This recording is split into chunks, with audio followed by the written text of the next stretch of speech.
Hi friends, మిక్సీలోకి 1 tablespoon red chilli powder, 1/2 tablespoon salt, కొద్దిగా పుదీనా, పెద్ద సైజు ఆనియన్స్ 4, పెద్ద సైజు టమోటాలు 3 వేసుకొని మిక్సీకి పట్టుకోవాలి.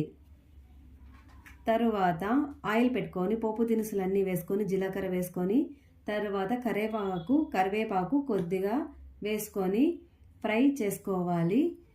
మంట సిమ్లో పెట్టుకొని దోరగా అంటే ఎరుపు రంగు వచ్చే వరకు ఫ్రై చేస్తూనే ఉండాలి.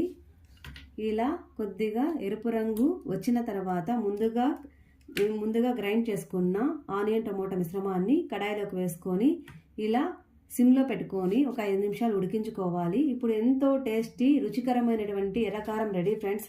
ఇది దోశలోకి తింటుంటే ఆహా ఏమి రుచి అనరా మైమరచి అనే సాంగ్ గుర్తొస్తుంది. అంత టేస్టీగా ఉంటుంది ఫ్రెండ్స్. మీరు కూడా ట్రై చేయండి. Thank you so much.